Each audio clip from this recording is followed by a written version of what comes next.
everybody. Welcome to another edition of the 13th Fleet After Action Report. We are, as always, brought to you by Admiral Tater's Ship Shop. If you want to find out, get some of the best accessories you can for your Armada games, Admiral Tater's Ship Shop is the place to go. You may have seen a lot of these as prizes at tournaments that you've gone to. Top-notch stuff. I recommend you check them out. As for me, I'm Chris. Welcome to the show. Tonight we're going to have a little bit to talk about what we thought was going to go on a little bit longer, but we have ended the campaign for reasons, and we'll be getting into that tonight. So first I want to welcome Garrett, who you can see, and Reuben, whom you can't see. As you can tell, we have got some issues as far as the stream is concerned. It seems like internet is my nemesis right now because we're having the same problem with the feed on Thursday Night Armada, and for the time being, that's going to be recorded for a while until I can figure out how to get that solved so that you can understand what's going on in games. Indeed. Communication disruption can mean only one thing. Invasion. But who's coming in? Who's invading? The Trade Federation, obviously. Ah, okay. The Trade Federation already now my headset's dying. Oh, no. Let's get every technical issue we can get going on here. We got it. We're plugged in. We got a HoloNet power source up. All right. Hey, everybody. Super excited to be back. So, yes, as Chris mentioned, we concluded our test campaign, our Clone Wars test campaign, after one act. We're going to talk about our pivotal battles tonight. Loved the structure of them because we had an 8-person campaign, so we did 2v2 battles. To start these off, we left off the campaign after the attack on Felucia, our base, by Sean, which boosted us up campaign points wise, the CIS, and put the game in a real precarious situation where the Republic needed a big swing win.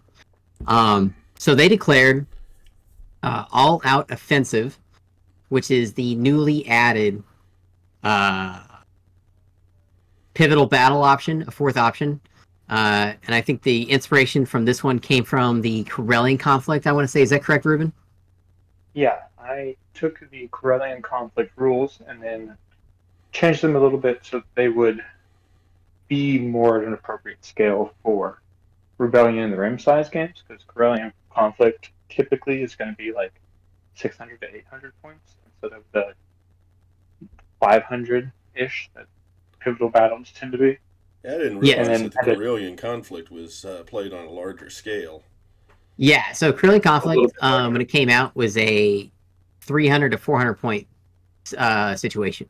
It was before they really developed the task force battle ideas. But so the Republic declared all-out offensive on Ryloth and Smuggler's Run. And so the goal of this offensive was to place presence on both those neutral planets. And in our campaign, there was an imbalance of presence because the CIS were winning more battles, and so the map was really starting to get lopsided on the Republic side. And so the Republic sent Jeff and Sean's fleets, so the Venator Carrier and the Swivel Acclimators there, and then Jason and I's fleet defended it. So it was actually a pretty balanced battle because I had a carrier fleet with a Providence, and then Jason's was 3 hard cells. It was like, your typical carrier with an escort fleet on both sides. And then we got to declare an assault. And so what we did was conquest of a base, and we went after Kessel. We sent, and this is just a standard battle with the base defense on a 6x3, and we sent Nick's double Recusant fleet which we'll talk about why that's going away later. And then Chris's single wreck with a hard cell, and it was basically a carrier fleet. And Reuben and Aaron defended with their Venator, Acclimator, Pelted list, basically. So yeah, Chris or Reuben, do you guys want to talk about your battle at Kessel? Well, I'd like to cover some more of the strategy of how the pivotals kind of fell into place. Because our grand strategy going into this pivotal, when we're down 4 points because of the failed base assault, giving you guys the extra point, we knew we were not only behind campaign point wise, but we were also down 4 or 5 presence locations. But we didn't attack and play all out offensive to put presence down to try and get parity with presence. We attacked those locations so that we could get the weapons team slot, which there are only 2 weapons team slots in the original map, and so that if we won, we would then have both ends of the hyperspace lane capped with our presence when we then moved and attacked into the bottom left section of the map to attack the other weapons team location. Yes, love it. Yeah, no, it makes perfect sense, especially the weapons team situation, because you guys have that slot on almost all your ships except your Peltas. It's such a critical slot in general, and it's extra critical for the Republic because it's kind of the only way that they get real dice fixing. And just to remind folks, I've got the map up right now, and it shows the red lane is the hyperspace lane. And what is the significance of that over any of the other routes? Well, so a hyperspace planet is adjacent to any other planet that is also connected to a red hyperspace section. So you can go from Ryloth all the way to Ord Mantell, and it only counts as one distance of movement for the purposes of applying a condition card to your fleet. Okay. Right, and that's big to have presence on these hyperlanes. And in our version of the campaign, bases don't block on hyperlanes. So if you have a base on Ord Mantell, you can still travel through it. So it's better to have presence on hyperlanes than bases, because you still trigger that low morale condition card, which sucks.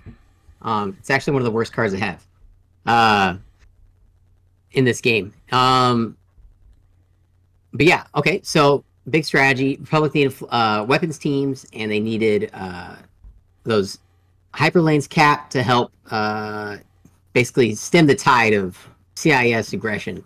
I really felt that Kessel was pretty much blocking our route into the southern portion of the map, and I had been pushing to take Kessel for a little while. Yes, Chris really wanted Kessel. Yeah, to me, watching from the receiving side of your strategy, basically your entire strategy was just a slow encirclement of our base at Kessel.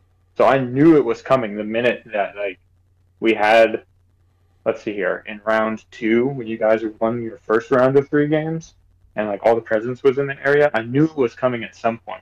And I figured I just needed to probably lose that fight, but do enough damage to your fleets and put enough condition cards on you that it might be worth it for us. Right, yeah, because we wanted to lock that part of the map down and then start either hitting the north or south. And then that would also just, squeeze you guys into another corner and force condition cards. But yeah, so you guys, what was the battle like? What do you got for me? Well, I looked at my fleet. So my new card for this game was Anakin Skywalker in the Delta 7. And I knew that I had a Venator with XI7s on it now, with SMATs. We had 2 Peltas to support, Bomber Command Center, a decent amount of squadrons, and the base objective happened to be our fighter wing. So I had a solid amount of squadrons with enough ships that I thought that I could do a corner deployment and kind of play my fleet like how I deploy and execute Brick Fleet, which you can watch on the channel and you can watch at Worlds, me playing it.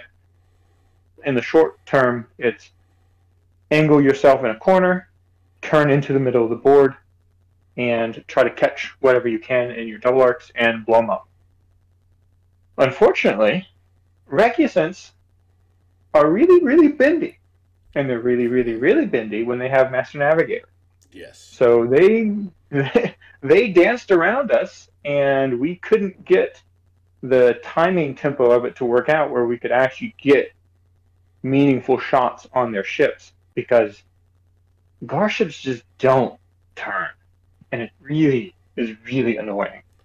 But my one positive is that the minute your guys' squads came in, I just tore you guys apart with Anakin. Yeah, and you got the versus squad strategists out. and LTTs. Yeah. It was so good. Like all those dumb droid fighters just turning into confetti. It was great. Yeah, Yeah, they'll melt fast. Low health generics. I was hoping that we would get a little bit more out of our squads, but and I mean, honestly, it wasn't nightmarish, but it was bad. The big thing, though, is that we were able to dance around the Sfats, and they never got a really good shot off with the Sfats. Yeah, I guess I should have tried to because when you watch the stream, I think about what I'm trying to do with the acclimator there on turn 2. And I really think I should have just done 2 clicks at the first and 1 at the second and kind of like nose my way in tighter to the center of the board so that Aaron's Venator could have come in tighter. But you never know. Now, another question I have, did any of your fleets have condition cards going into the battle? I had low fuel and low parts, and Aaron had low morale.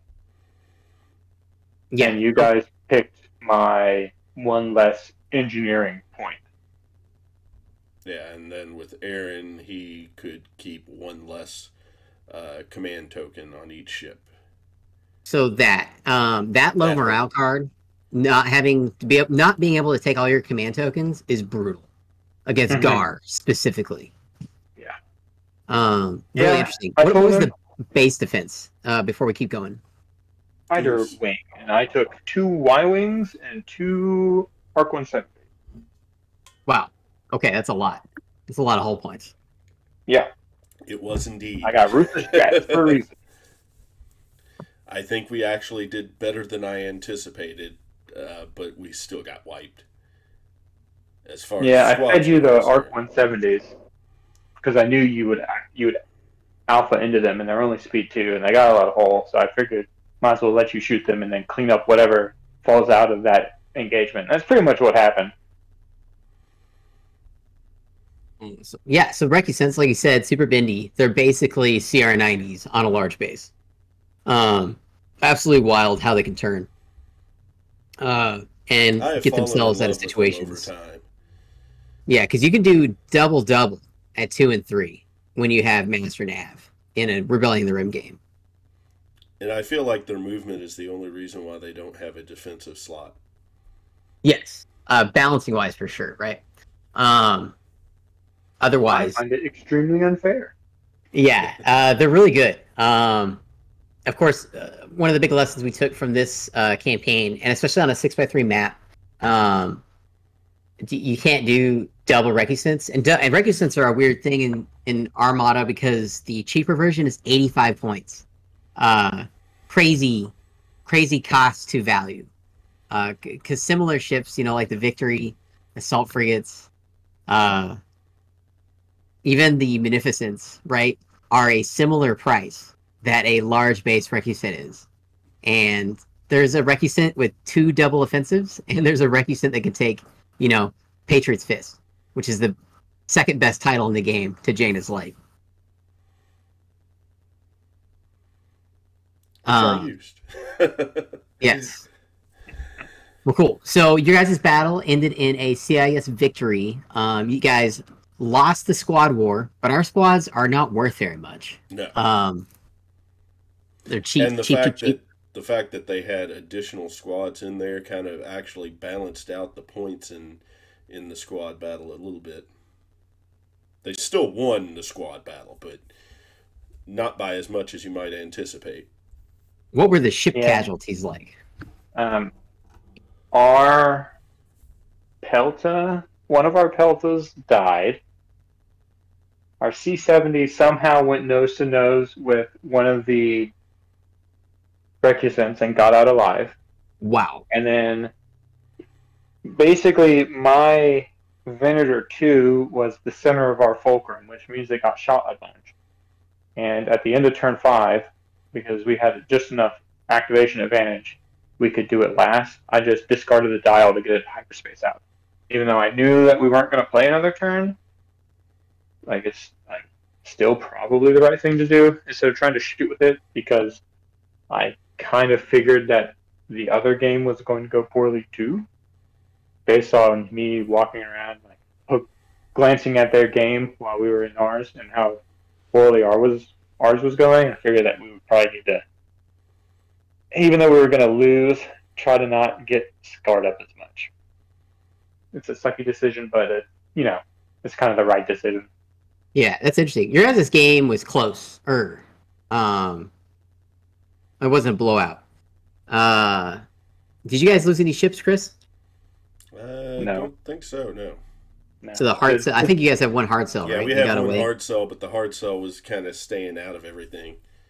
That was wise. It was pretty much a blowout, my dudes. Yeah, that's wild. We couldn't get any guns on target.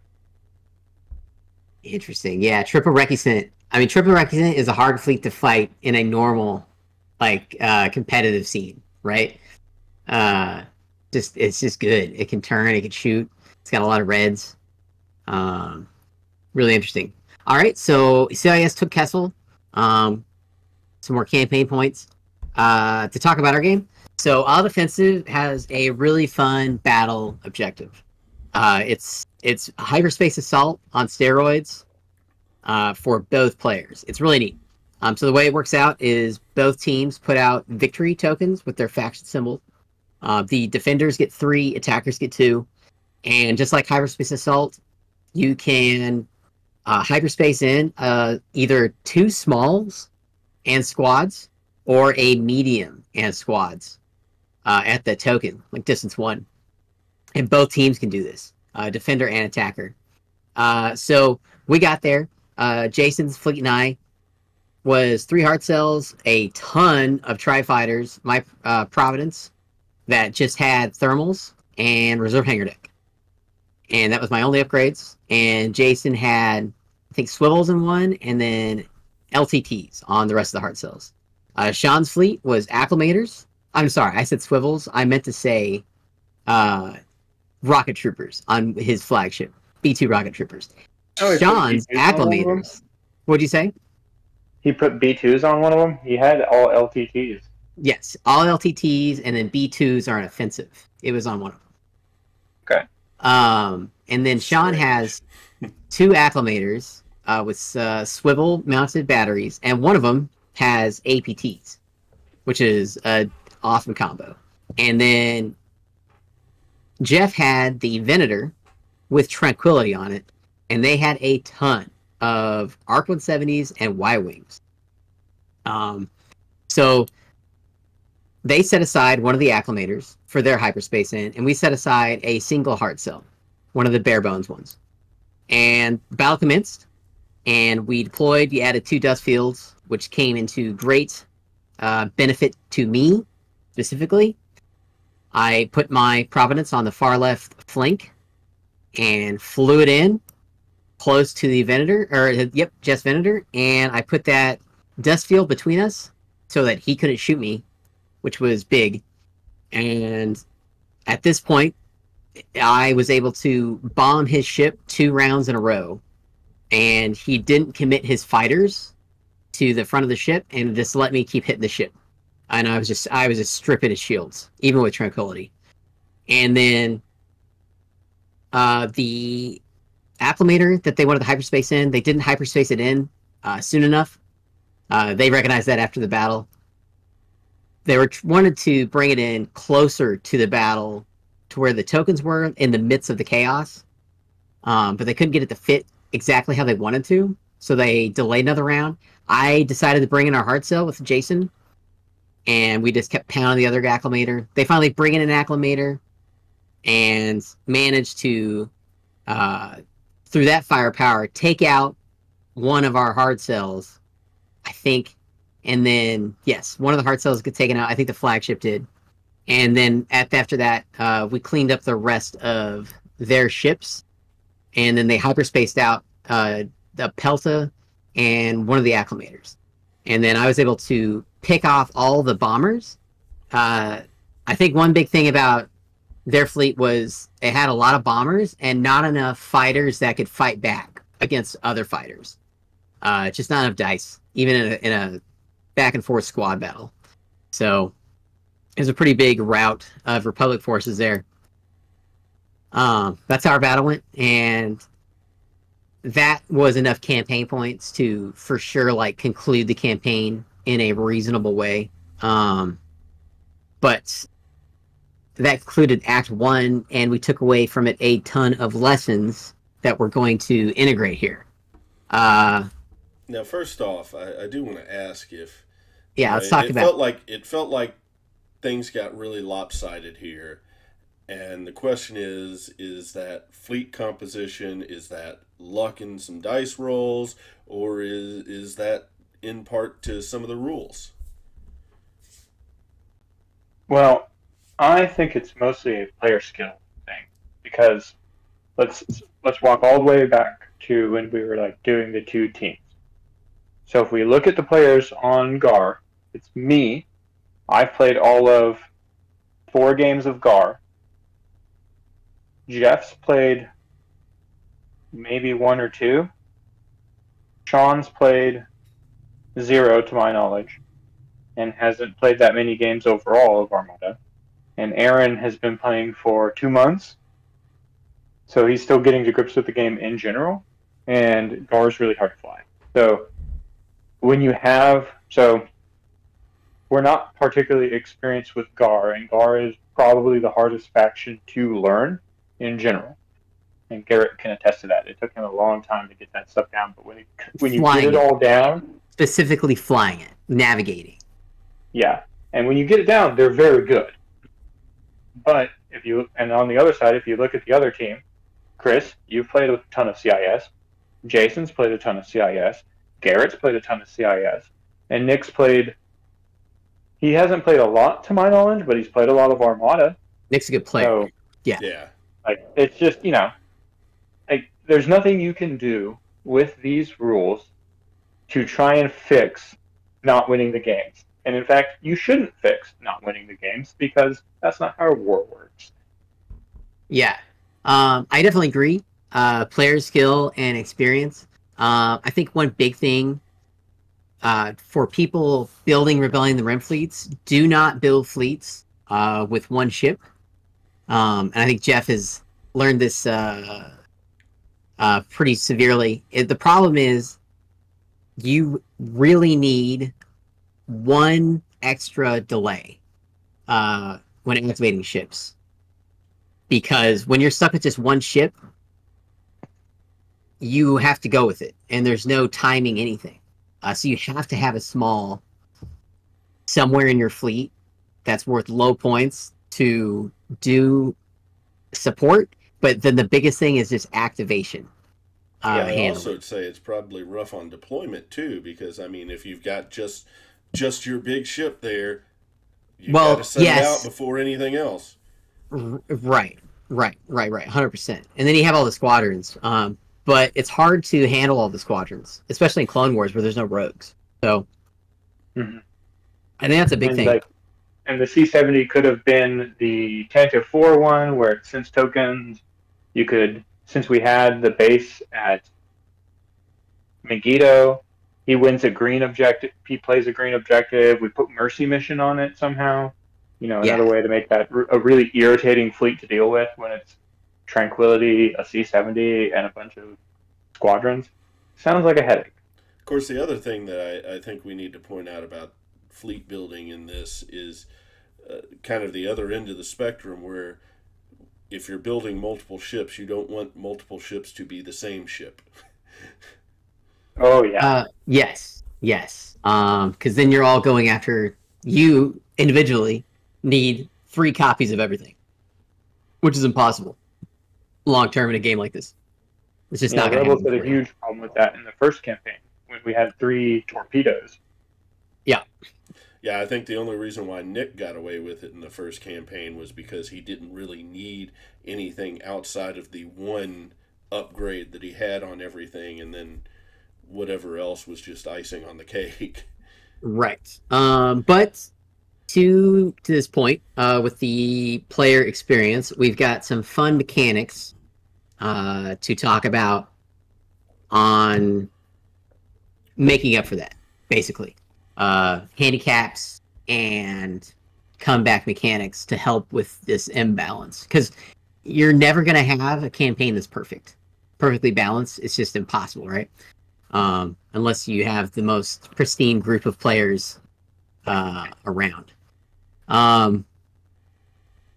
Let's talk about... So yeah, let's get into this.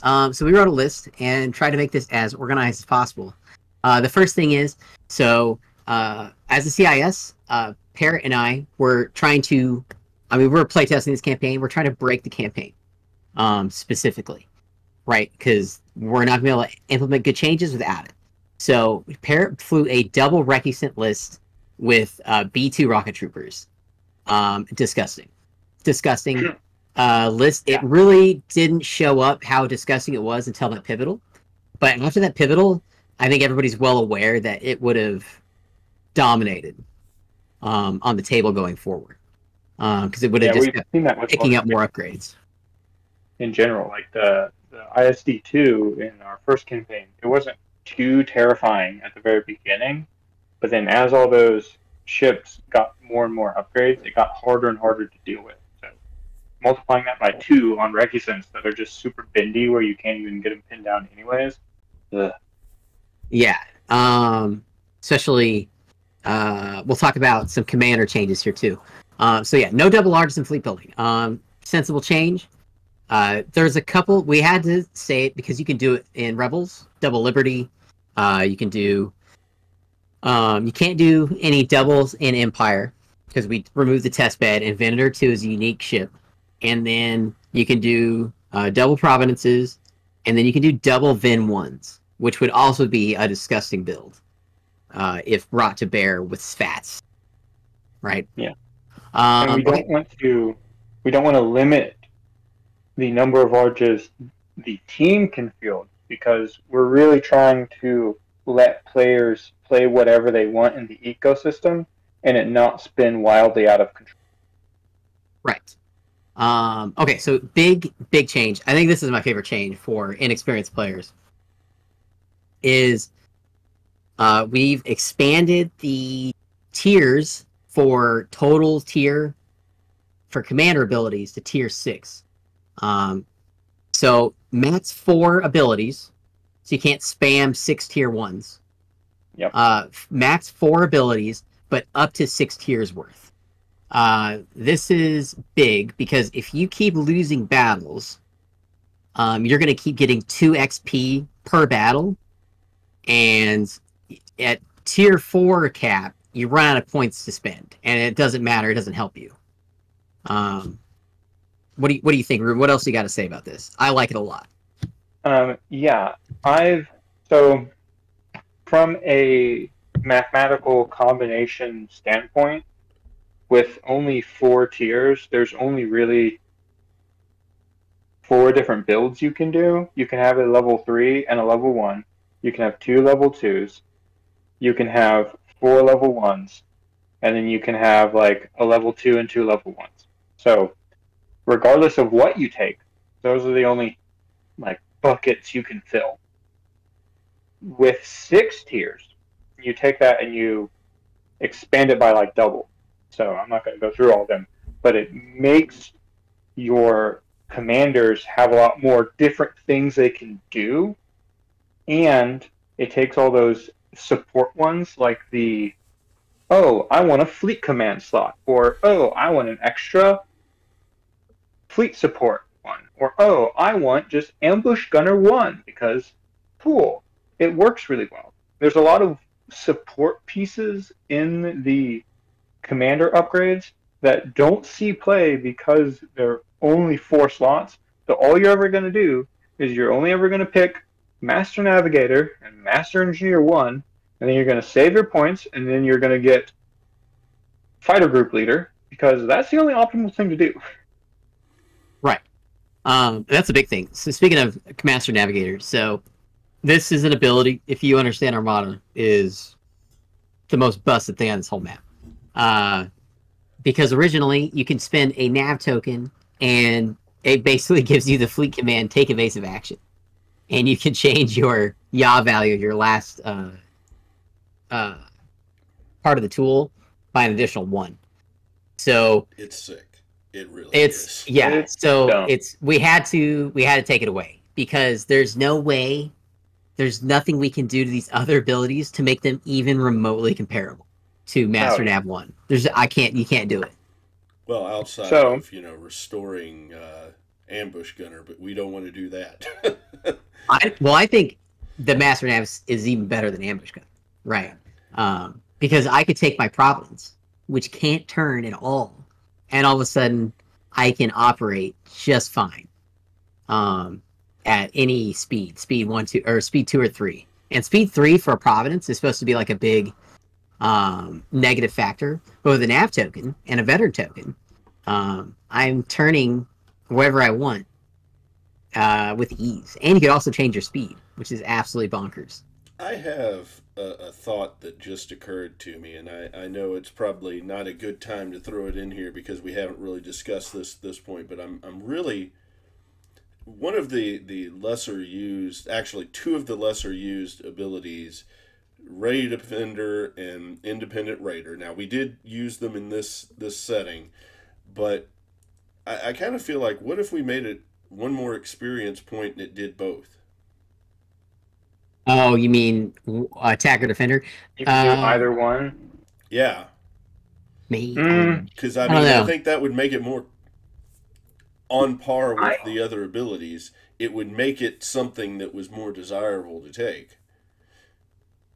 So there are 3 very clear tiers of like good stuff, which is Master Engineer, Master Navigator, Master Coordinator. Those are like the core trunk ones that are obviously very strong. And then you've got a whole bunch of like B tier ones, like Fighter Group Leader, and I think the Concealment one is good. Ion Technician is good. I'd put Master Gunner in there in like the B tier. It's solid. Like, I know to nav and don't ever confire dial. I try to tell people that and they don't want to listen to me. But having that one token is actually really strong, especially when it's fleet wide, depending on what you're trying to do with it. Like if you're powering some sort of ability with those confire tokens, they're really nice. And in the early game where you don't have a lot of ways to re-roll those reds, to have the confire token there to just spend it and keep firing is really useful. And then there's a lot of like CD tier ones, but I think the Ready Defender and Independent Raider are more dependent on your team's fleet compositions and your team's strategy. Because if you can get Independent Raider to work, it can really put a lot of logistical pressure on your opponents by giving them a bunch of cards that's really hard for them to deal with. Because if you're sitting there looking at it and you're like, okay, well, we only have 2 resources. Are we going to build a base? We need that. Or do we want this person to be slow for like ever? So yeah, I 100% agree. 100% agree. And I think they need to be separate because if you can combine them, then it's a no-brainer take. And we're trying to eliminate like no-brainer takes. Gotcha. And then, but yeah, this is exactly what happens right. when I think out loud, you know. Yeah, like my fleet, my Providence fleet was the perfect Ready Defender fleet because I want to go second, specifically because I want to delay my fighter commands as long as possible, right? So I can pounce. And then I think you guys had Sean had Independent Raider, which was perfect on his swivel fleet. Mm-hmm. Yeah. So we're changing level 1 of Master Navigator to read you, so the flagship, gets a nav token, and when you, the flagship, spend a token, you can increase or decrease your speed by an additional 1. And then Master Navigator 2 will read, when you, the flagship, spend a nav token or do a nav dial, you can get 1 additional click, or do the +1 additional speed. All friendly ships in your fleet get the speed manipulation, and then Master Navigator 3 is the same as the original printing. So obviously you can see there's a very clear intent here to make it scale and power more linearly instead of being like obviously the best thing from beginning to end. Aha, the best. Yeah. And a good player is just, it would take them, if they keep winning games, they're not going to get it. It's just, it would take a full month of games to earn 1 tier 2. And by that point, you're going to have to spend your points on something else to help the team in general. Right. Such as, ready or independent defender. So yeah. And then the other thing Reuben did was he added command tokens to the other abilities so that when you pick them, you also get a free token. Yeah. So concealment, ambush, well, like the Infiltrator. Concealment, infiltrator, ambush gunner, and rock hopper. So concealment and infiltrator are getting nav tokens. Rock hopper is getting engineering, and ambush gunner is getting confire. And they all have at least 2 slots so that you can get them all over your fleet. And this changes there so that you don't look at it and go, well, I want this cool ability that I like the theme of that I think I can play around, but I don't get any free tokens. So I can't take this. So I guess I take one of the master ones because it's the only way for me to get token economy in this meta game of commander abilities. Yeah, no, beautiful change. I love it. I like Rockhopper actually a lot now. Did I get a token? Yeah, you can like do an some engineering pretty, token. yeah, you can do some pretty interesting things with obstacle placement and being able to just ignore it, especially with a large base ship. Love it. So yeah, commander abilities. That's a big one. A smaller one. We won't go like super into detail here, but we're really excited to add a third option for faction play. We're calling it the Rise of the Empire era, and it's basically the mop-up operation in the Outer Rim, where the Empire cleans up the CIS remains. And so Reuben and I got really excited about this idea because it means the Empire can only use like ISD 1s, Victories, the Venator 2, still limited, the Gladiator, Architens, and then only TIE Bombers, TIE Fighters, and Lambdas. And once you take away all those fancy fighters in the Empire, they got to change how they play almost completely.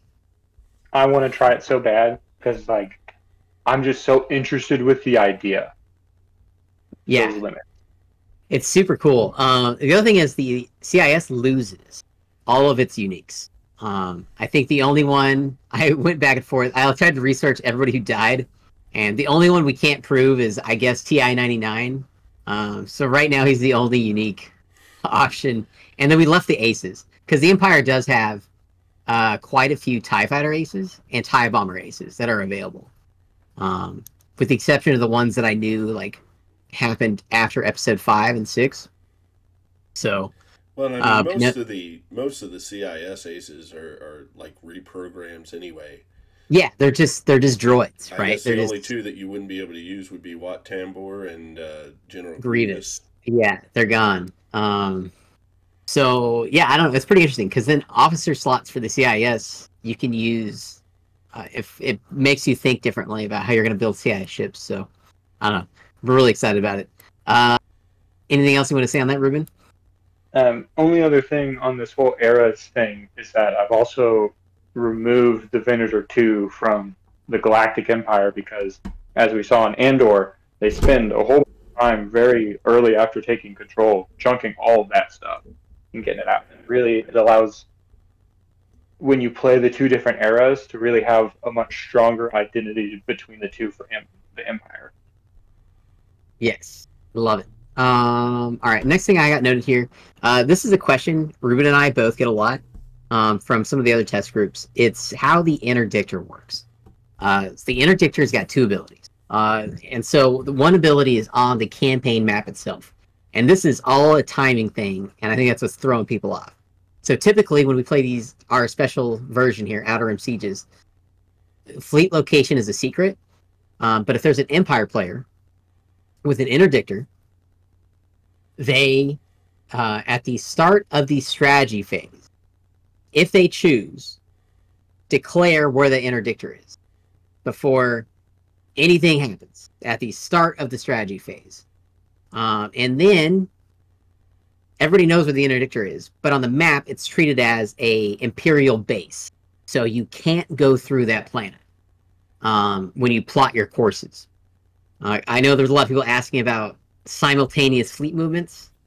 There still is, but to make the flavor of the interdictor work, you've got to declare where it's at the strategy phase and just treat that base as a base. That interdictor as a base. And then pretend it's the last fleet that moves, basically. Do I got that right, Reuben? Sort of. Technically, how the timing of it works, fleets don't assign to their new location until the start of the battle step. So technically, you can look at it in your mind's eye as both of the teams looking over their hyperspace maps and like doing all the planning and plotting, and then everything simultaneously jumps to their positions and engages in the battle at the start of the battle phase. So, but it is definitely confusing because you have to like be really technical about how you read everything. And let me tell you, when you try to be technical in how you read everything with how disorganized these rules are, you just get a headache. Yeah, and let me tell you, I just have a headache. Constantly. We're making more and more formatting adjustments, but to be clear, start of the strategy phase, say where the interdictor is. That planet's a base. You cannot go through it. And then that's all you got to know. That's as simple as we're going to make it. And then it has a on the map ability, which is from the base game, the vanilla rules, where you cannot hyperspace retreat if you're at distance 5 of the interdictor. Yeah. And there's only one interdictor, so you don't got to worry about it. And weirdly enough, the rules themselves, like when I looked at them, I was like, wait, this says at and within. Who wrote this? What what FFG guy wrote this? That definitely change it. That definitely the cracks. But when you read Heir to the Empire and when you read Rogue Squadron, interdictors are terrifying because they do exactly this kind of thing. They catch you in a battle and they say, "Oh no, you're not going anywhere. We're staying here and fighting. Thank you." And trying to fight the Empire on their terms when they can put up the grab well and lock you there, it's a big problem. Yes, especially when Nick Federico is controlling his interdictor. All right, so the next thing, so we don't want to go over on time here. The next thing we're going to do is change the upgrade options on planets. This is huge, because this will change how you play your campaigns going forward. Big stuff, Reuben, big stuff. Weapons team, there's going to be 4 slots for weapons teams now. Yep. Instead of 2. Distributed on the map, north to south. We're taking away one of the title slots because there was 5 places to get titles. Outrageous. Now there's just 4. And we're adding fleet support options to the map. On the base map, there's 1 place to get fleet support. Which is Reuben, he was like, well, why wouldn't you just put fleet support when you build your fleet? And I'm like, but what if you don't want to? But if you don't, you can't maintain my position. I mean, like, you can't get it on the map. Absolutely wild. So anyways, to my glee, we added fleet support to the map, which is awesome. And then we also, to add to that, we changed one of the abilities. There's a tier 2 logistic ability called additional support. We're going to make it so you can add a fleet support icon in any ship. So it takes up a 2 tiers, and then you got to spend 3 points to get it, which I think is really cool. I think it's a good quality of life thing, especially Yeah. for like 4 Rebel Smalls and a flotilla. I mean, yeah, you could take that flotilla, but do you really need 5 activations? I mean, I think so. Yeah, So it's pretty having that- interesting. It also helps Republic and CIS a lot. Republic especially. Yeah, munitions and parts resupply on the same ship would be pretty good. And you can do that now, but it was basically impossible because there was only one planet with fleet support. So yeah, we're doing that. There's a couple other small changes, nothing huge like those though. The next huge thing for the map is we're adding strategic effect tokens to all planets. What are your highlights, Reuben? So we're adding 2 more ally locations. Now, they won't be as good as Nalhutta and Mandalore because you don't get the YT 2400 or Gauntlet if you're there. But instead of the difference in the strengths of the 2 teams being 16 to 20 points in the favor of one team, it'll now be like 6 because you're going to get like your Hawk 290 or your Jumpmaster 5000, and they'll have like a YT 2400 or a Gauntlet. So it won't be as huge of a difference in the aggregate power of the 2 teams. Now, you're still only limited to being for 1 player to use an ally token each round. So even if the opponent team wins both Nalhutta and Mandalore, it shouldn't, like, they're not going to spam a whole bunch of gauntlets all over your face, thankfully. Right. Really, the biggest thing about it is that now, instead of you losing 3 games and winning 1, and you win at somewhere like Geonosis, and you get nothing besides a great job, here's a victory point. You'll actually get a strategic effect token, so you're not even further behind on the strategic effect like gauge of the game, on top of being behind on presence and victory points. So it brings at least one of the 3 gauges of that section of the game kind of closer to balance. Yeah, and there won't be a situation where a team builds a base on a planet without a strategic effect token, which is awful. You guys had to do that. It sucks. At Tatooine, and it's just so that boring. fixes that. Next, we'll talk about Spynet. We added the ability for you to use that token to instead look at what base defense a planet has before you attack it. That's a big one. What's the diplomat token change? So now the diplomat can be assigned to a player, and when that player is defending, they can say, oh, you picked this objective card? Well, you don't get that one. Pick something else. That's something that's been in the rules already, and we haven't seen play with it yet, but that's mostly because of how limited the strategic effects tokens are on the map in general.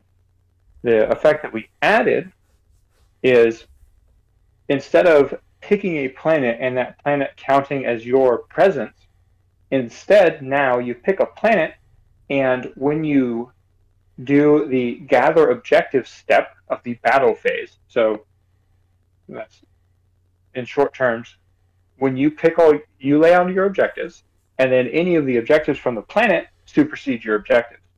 The diplomat token turns that effect off, so you always get to play your fleet's objectives. Or if you're attacking, you know that you don't have to deal with a particular planet's objective. So I'm excited to see this one hopefully actually hit play, because it's a really interesting game place to be in strategically, where you're using these tokens to affect the battle in an indirect way. Yeah, and adding these tokens to non-planets and changing where upgrades are should get those tokens into play. The next big thing that we're talking about is large base scarring. So this is a big test one. We got to see how this works on our next campaign here.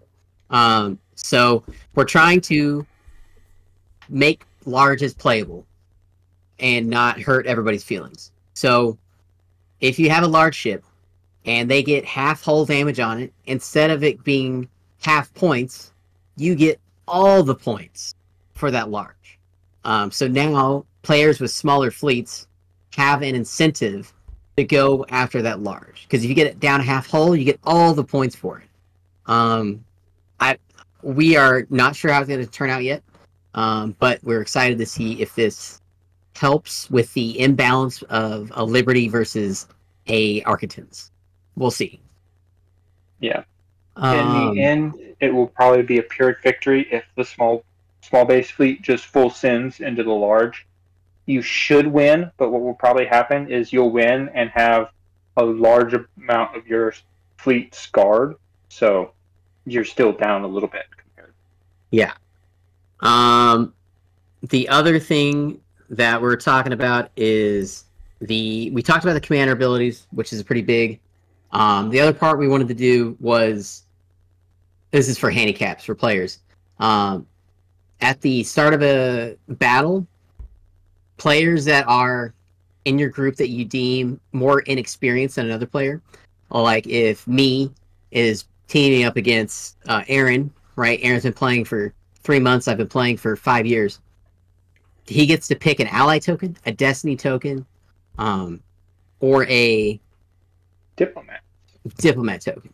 Yeah, to use against my fleet, which we're seeing if that will help with some of the inexperience, because a destiny token gives you a whole extra command dial if you want, or change a die to any hit. So what's the other comeback mechanic we want to talk about?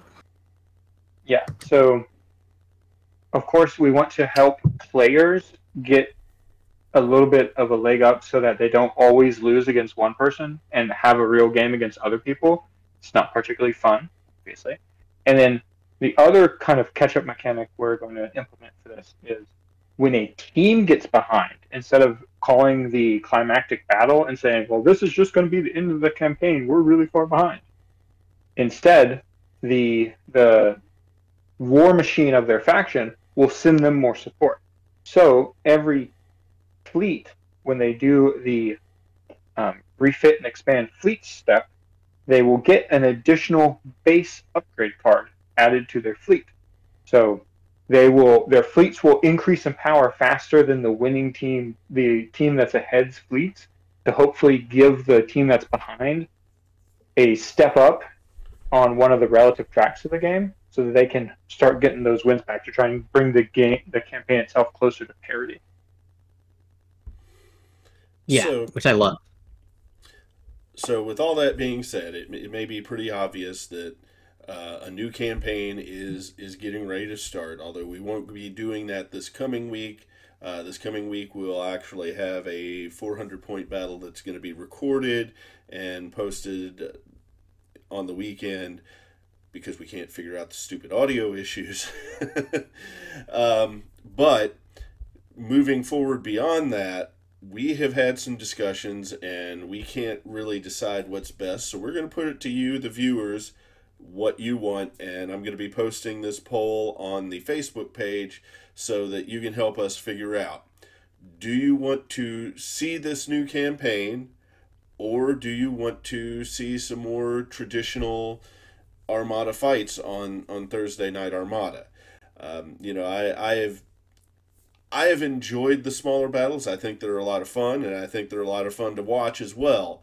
But on the other hand, we've been going to that well a little bit now, and I don't know if everybody's still on board with that. And I'd just like to get some feedback to see what everybody thinks on that. I built a 400-point fleet today, Chris. Yeah, I need to get my 400-point fleet ready to go. Hopefully I will be there Thursday. I do have a personal situation that has come up, but I think I should be back in time to actually do the recording and everything. But I just wanted to give you guys a heads up just in case that doesn't pan out. Anyway, I want to thank you guys for being on the show again. We're working on trying to get Reuben's stuff sorted out so that we'll have video of Reuben, because he is cool, and we would like to see his expressive behavior while he's speaking. His gestures. He's waving my hands all over the place. And in a couple of weeks when we do the show again, I think we may have Nick with us. Maybe. Yes. Maybe. I'm not really sure. I'd invite him now, but I think Reuben locks him up in a closet. Stomping on him right now, yeah. Well, I'm gesticulating wildly. Yeah.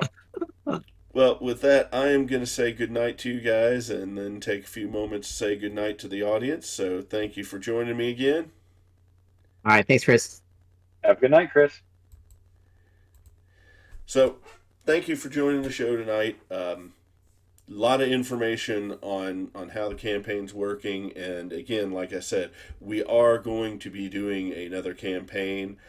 This one I'm sitting out of. I'm not actually going to be playing. I'm going to be focusing more on trying to get some stream elements fixed, as well as providing an alternate if we do want to do the 400 point fleets and have that be the focus of Thursday Night Armada.